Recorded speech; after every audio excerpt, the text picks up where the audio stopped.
UCF has a lot of money and they're ready to share.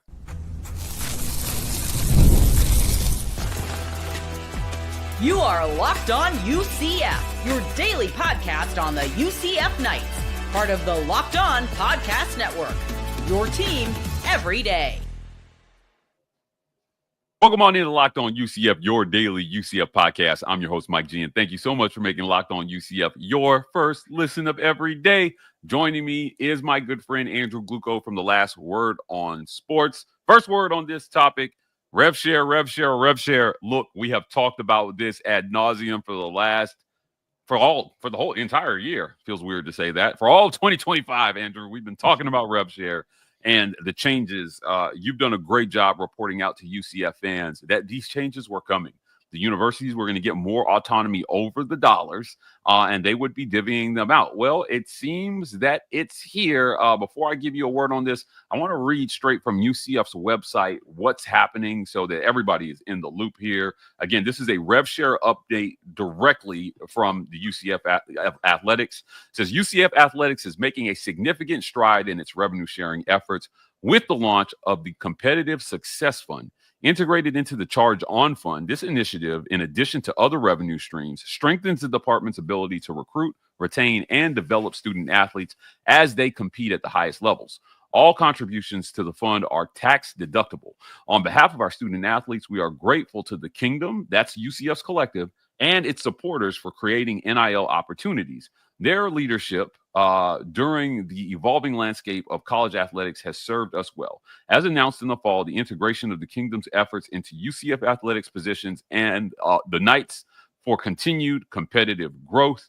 Pending final approval of the House settlement beginning July 1st, 2025, universities will be allowed to directly share revenue with student athletes in addition to providing already existing benefits such as scholarships, housing, and meals. Revenue sharing to student athletes at institutions in power conferences will be capped at $20.5 million in the 2025-2026 year and gradually increase each year. UCF is making strategic investments to directly benefit student athletes through revenue sharing. One of the most impactful measures includes the addition of 74 new scholarships benefiting our Olympic sports, reinforcing the athletic department's commitment to comprehensive educational services and postgraduate success. The Competitive Success Fund plays a critical role in advancing UCF's Mission 12 initiative. Andrew, a lot there in that statement, but ultimately the universities are getting more autonomy over the dollars. There are some specifics in there about what universities are going to be able to do with those dollars and how those dollars will be spent. What stood out to me was that the Kingdom, which is the NIL collective, is going to be absorbed into the athletic department structure. I think that you're going to see this from a lot of universities moving forward, where their collectives are essentially absorbed into the university fold and fundraising continues. Yeah. So what UCF has to do, they're bringing the Kingdom in-house, and this was obviously mentioned last year. UCF was one of the first schools to say this was going to happen, provided that the House settlement is finalized. It's scheduled for early April. I believe April 7th is the scheduled day for that hearing for final approval. So all signs point that it's going to be finalized. But this is all contingent that if something happens and things fall apart, this doesn't happen. So all this is contingent on that final approval, which we expect. So it's going to happen. And UCF has posted this online. They've sent emails out and, press releases, as well as to members of the Kingdom. June 30th is the last day of your subscription to the Kingdom, and then you have to start a new one with the school. So while they are absorbing the Kingdom, it's not it's not continuous. One's really ending, one's starting. So from a standpoint there, fans are going to have to do something about it. They can't just let things lapse. And we'll talk a little bit more about the specifics of that a little bit later. But you talk about the cap, the $20.5 million cap. Obviously, UCF is way too small of an athletic department to hit that kind of number. Okay. But they are going to do the best that they can. Obviously, they need help. But this is obviously a growing trend where fans are expected to donate for scholarships, buy tickets. Now they're also expected to donate to pay players. We talked about this with the Kingdom. It's going to be now absorbed into the competitive success fund. So it's the same concept. Basically, players are basically being bought by fans, not the schools. The schools manage the funds now. So there is something we need to talk about here is oversight. This is where this is probably the biggest change that's happening as a result of this, because NIL collectors are private businesses. They didn't have to have oversight. They didn't have to report this stuff. Well, right. Do. And so the NCAA has been working with representatives from the other power conferences, number of administrators and whatnot to create a task force to create a number of pieces of this puzzle. Stuff that needs to be done, such as drafting new rules and clarifying existing rules to facilitate consistent compliance with all aspects of the settlement. Guaranteed you, schools and private entities will work to find loopholes and cracks to slide extra money in there so that they can get a competitive advantage. Guarantee you it's going to happen. So the job of this working group is to help create proper rules to help protect against that. The one that really catches me as part of this working group is developing a digital platform for the reporting and measurement of payments made to student athletes by their institutions to ensure compliance with the cap set forth in the proposed settlement. So you got that $20.5 million cap. They're setting up a platform to manage, record keeping of those agreements and deals. If a business wants to do a true NIL deal, name, image, likeness, a true sponsorship deal, this pay for play nonsense, they'll go through the school, and that gets documented. Now to work with tax law, anything that's $600 and over goes into this will be managed with this database or software, whatever they're planning on building. Any third-party deal. Why? Because a 1099 is going to have to be issued once you hit $600. So if you have a $599 third-party NIL deal that goes to the school, you're good. If $600, yeah, you're getting a 1099. You're paying taxes on that, buddy. So in the end, I think this is good. Obviously, we're stuck with what we have as far as NIL. Players are going to be being paid. That's here. It's not going away. It's not, accept it. You don't have to like it, but accept it. But this helps limit the Wild West aspect of it until some state gets PO'd because they can't tip the scales and sues the NCAA. So the NCAA has been trying to be proactive, going to Congress saying, hey, we need help on this, because this is what started the Wild West collective problem in the first place. NIL started, they put rules in place, and the courts in Tennessee decided, no, this is not okay. And that was the end of those rules. And it's been the Wild West ever since. So if it works and they're able to withstand legal scrutiny, level the playing field for all these schools, doesn't matter if you're in Ohio or Florida or Missouri or Texas, what schools actually want is a level playing field. The smaller schools want the opportunity to work up. The bigger schools, they're not worried about the little guys because they have the financial resources. So at the end of the day, they want the rules to be even though it still favors the larger school, but it's an even rule. As long as they can do that, withstand the legal challenges, this could be a very good thing in the end. Yeah. Look, there's some other things I want to point out before we move on and tell UCF fans how they can get involved. I don't want it to be lost. The addition of 74 additional scholarships that benefit the Olympic sports.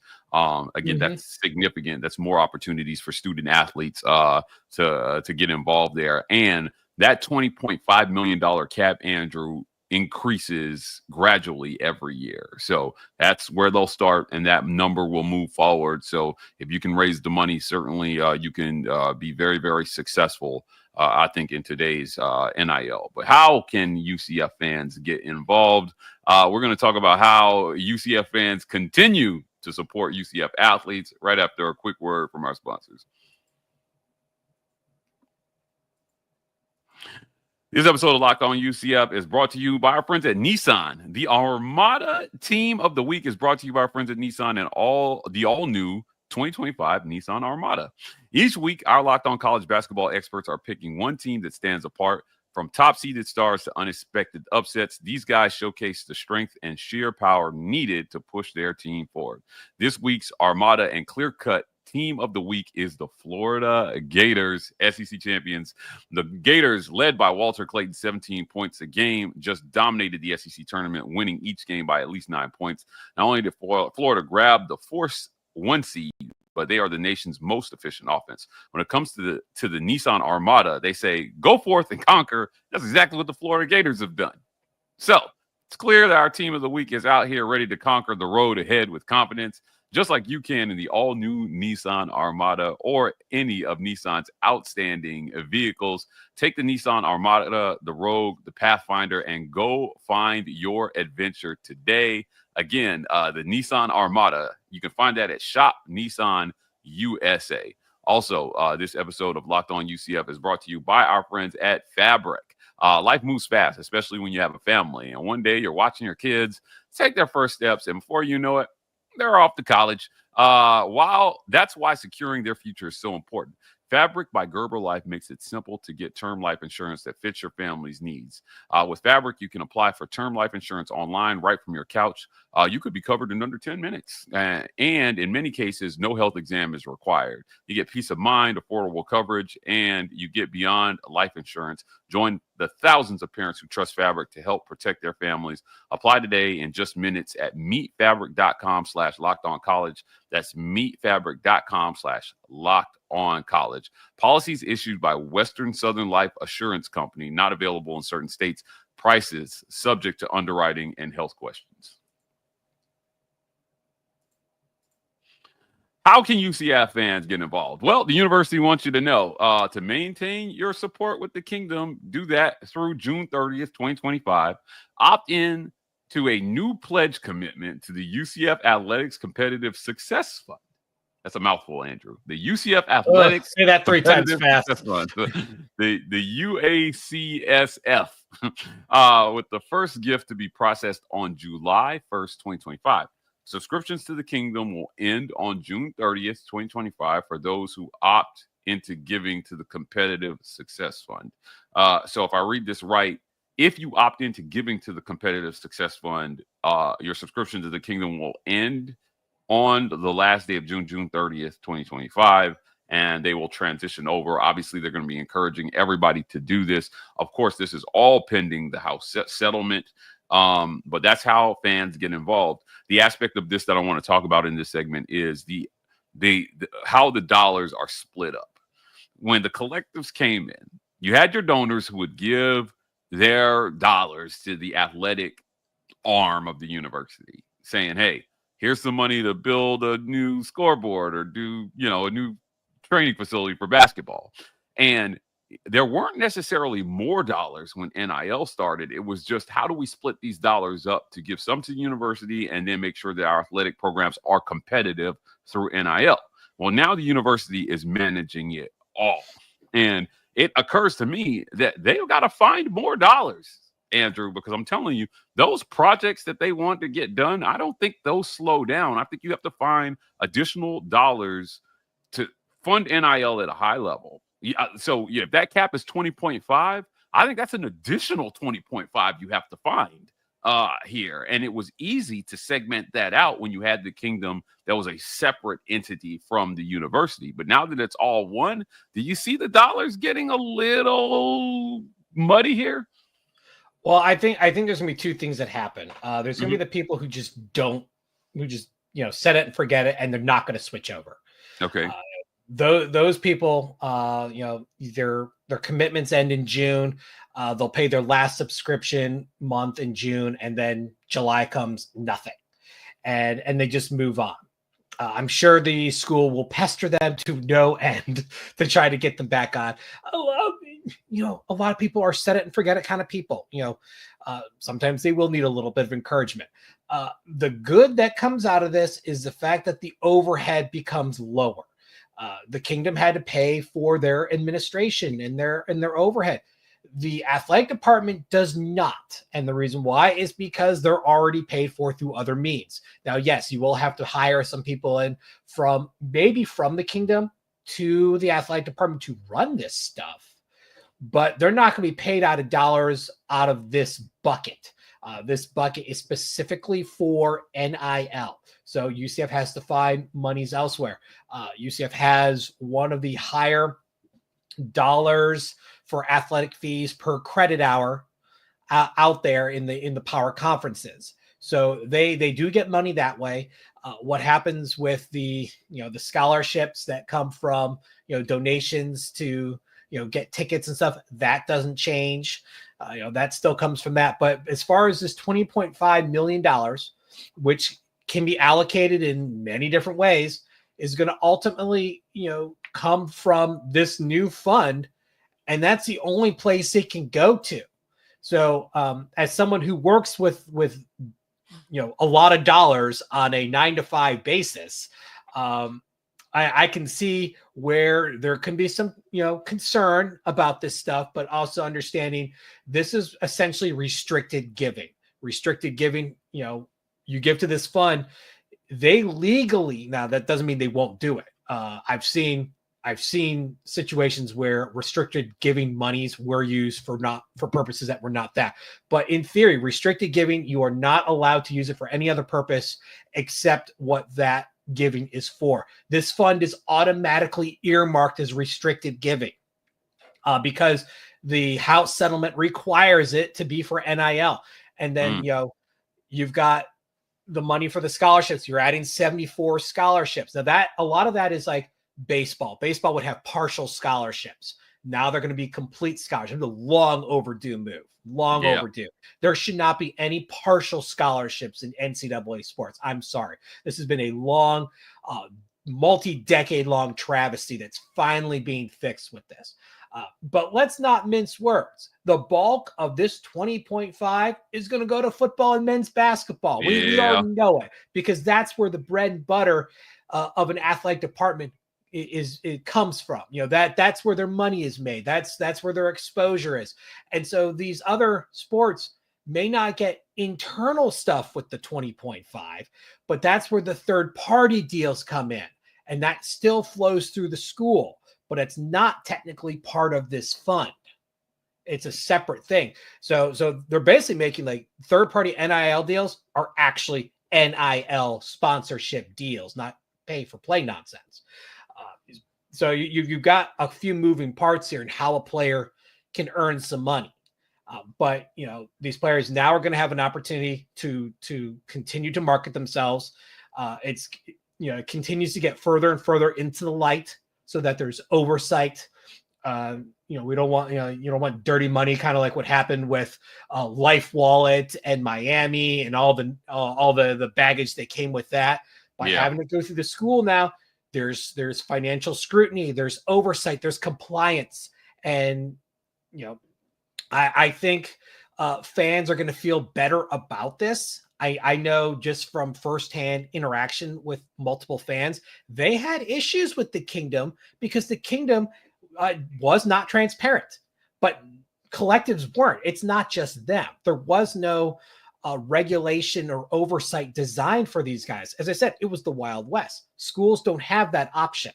They have to, your NCAA member school, you report to the NCAA, period. Private school, public school, doesn't matter. so that a fan will have a better sense of security, knowing that the money that they're giving to this fund, one, it's an earmarked, restricted giving fund, and two, that money has to be reported to the NCAA as part of the monies they bring in, and then as well as the monies they expend. Yeah, fascinating stuff, man. Like I said, I think that this is headed the right direction. I like what I'm hearing. I like that UCF has been ahead of this process the entire time, essentially planning for this change and making sure that they're in position to be one of the first schools to take advantage of the change by bringing the collective in-house and transitioning over their kingdom membership to this, success collective, essentially, and keeping those dollars and giving people a smooth transition to giving their money. But hey, is this a good or a bad thing for UCF? We'll talk about that right after a quick word from our sponsors. This episode of Locked On UCF is brought to you by our friends at Upwork. Scaling your business requires the right expertise at the right time. With Upwork, you can find specialized freelancers in marketing, developing, design, and more experts ready to help you take your business to the next level. Upwork gives businesses flexibility by connecting them with top freelance talent across multiple industries, including IT, AI, web development, and marketing. Whether you need extra hands for a project or a long-term partner, Upwork makes hiring simple and affordable. Look, you could find the right talent. It's fast and easy hiring, and it's cost-effective. Visit Upwork.com right now and post your job for free. Again, visit Upwork.com, and connect with top talent and grow your business today. The NCAA tournament is here, and so is the Bracket Breakdown. Locked On Podcast Network and Amazon Fire TV channels are teaming up to deliver NCAA tournament coverage like never before. Watch studio shows featuring former players and Locked On's local experts as they guide you through every upset, buzzer beater, and bracket matchup. Stream it all for free on Amazon Fire TV channel. Search Bracket Breakdown to see it all for free. It's your team every day.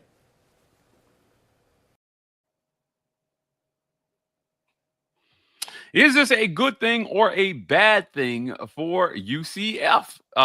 Look, I want to go back to that $20.5 million cap. I like this. We said this on this show that I felt like salary caps was the direction that this was headed, where you're going to have to put some kind of universal cap on schools, because I'm telling you, I don't know how to say this without just saying it. SEC schools will find a way to outspend you and cheat. They will cheat, Andrew. And if you're not lying, give them a range to cheat within, which is $20.5 million for that first year. I love this move. I also think that it gives you a clear fundraising goal, right? Knowing that if you hit that goal, everybody else is spending the same number. No more, right? And I think this is a good thing for UCF to have something to shoot for, to say, hey, guys, let's raise the 20.5. And when we get there, if we spend it properly, we should be able to compete with anybody in the country in any sport. We just have to figure out what matters to us most. Is it, like you said, football is your revenue generator. As a matter of fact, a lot of the Olympic sports don't exist without football. So you're going to spend your first dollars there. And then you're going to go to men's basketball. And then you're going to go, elsewhere. Women's basketball is a growing market right now. You and I talked off camera about UCF possibly making some changes in women's basketball. But look, I think you start with football and men's basketball, and then you try to figure out a way to make your other programs successful. Yeah, and I'll go to say, it's the majority of Olympic sports that don't bring in revenue. The ones that, you got football, rare, men's basketball, women's basketball, and softball. Those are the ones I have. Softball is a vastly fast growing sport. I would not be surprised if it one day takes over college baseball. It appeals to a certain group, both men and women, and they like the action pace of it compared to baseball. But that's neither here nor there. The truth is, the money that football brings in, and we'll focus on that because that's where the general majority of it, because those FBS schools have vastly larger budgets than most non-football playing programs. Those one AAAs. That's where the dollars are going to come from. So that's where you're going to be investing your money, because you want the best product possible to have that trickle down effect so that you have the money to then help with your other programs. Winning begets winning. If you have a winning football program, it makes it easier to build up other pieces. But you have to be willing to invest, and you can't invest without resources, and you can't get resources without raising it through your football program. So you got to focus on the football program to build it up so that you have resources that can be funneled down to these other sports. As far as is this good for bad for UCF, overall, it's good. The thing I was wondering about is there are, as far as being a member of the kingdom, fans had opportunities for a variety of non-on the field items, invites to, meet and greets and other stuff. Is this something that schools can continue? Can they build this up? How are they going to do this? So you may lose a degree of exclusiveness with the death of the NIL collective, because the school may look at it differently. UCF has the shareholder society. The minimum to get in the shareholder society is a $5,000 annual giving for, I believe it's 5 years. So the lowest ambassador level of the kingdom is $25 a month. So that's $600 a year. That's a huge gap. Lowest is $600 a year to get these benefits versus now shareholder society, it's $5,000. Now UCF still has time to hammer these details out, but I'm wondering what kind of benefits are they going to be able to entice fans to fork over money to this fund, because they're already paying for donations to scholarships as part of their booster dollars. They're already forking out money to buy tickets, and while they were giving to the kingdom, they were getting something else out of it. Can the school replicate it? And how can they replicate that without going into dangerous waters? I think that's something else they will have to figure out. But take that out of the equation. This is ultimately a good thing for UCF. Again, it's about oversight. It's about clean money. And you're right. The SEC will find a way to cheat stuff. McDonald's bags. That's what they do. It is not coincidence in my mind that since the NIL has become, getting closer and closer to the light, that you're seeing the Big Ten start to rise up in the football, in the football world. I don't think that's coincidence, because traditionally their dollars tend to be a lot more straight up. Whereas, the McDonald's bag cash, you see that in the South all the time. I mean, Alabama really down over the Albert Means situation back in the early 2000s. I mean, we had the whole fiasco with Tennessee that happened that ended up leading to UCF's former athletic director and football coach, Danny White and Josh Heupel, being hired at Tennessee was as a result of that situation. So you're seeing more situations like that in the South. It's a cultural thing, it's just it's win at any cost. Up north there's other things to going on. Down south it's not meant to be an insult, but to some people this is all they have. College football, college sports, it's all they have. So to put your money and your life savings and stuff behind it, to them it means something, because their winning helps validate what you do every day. And as a result, the NCAA is going to be tasked to find ways to make sure that if people want to give money, they do it correctly. If businesses want to do third-party NIL deals, they do it properly. UCF, has not that I am aware of, have a dirty booster problem outside of what happened with Ken Caldwell 10 years ago. Plus, actually, it's more like 12, 13 years ago. since then, it's been clean. So I think UCF, stands to benefit from this because it also means their competitors, their rivals, their peers also have to go up to the same level of oversight and scrutiny. A level playing field. That's all UCF fans have ever wanted. They wanted a shot and they wanted a level playing field. Well, now they've got a shot in the Big 12, and you're seeing the leveling of the playing field through the House settlement in the NIL world. Yeah, agreed. Look, if you ain't cheating, you ain't trying. Hey, you can't win the Kentucky Derby with the donkey, okay? That is what a wise man once said. Look, we're cheating and trying here at Locked On UCF. Great conversation, Andrew. Can't wait to see where this goes for UCF. I want to thank you for joining me today. Before we get out of here, tell people where they can find you. You can catch me on Twitter /X or Blue Sky at Statboy Drew. And you catch my writings on The Last Word on College Football, a part of The Last Word on Sports family. Thank you for making Locked On UCF your first listen of every day. For your second listen, check out Locked On College Basketball with Isaac Shade and Andy Patton. March is here, so be the most informed college basketball fan throughout the madness. Find Locked On College Basketball on YouTube or wherever you listen to your podcasts, and find us here tomorrow on Locked On UCF.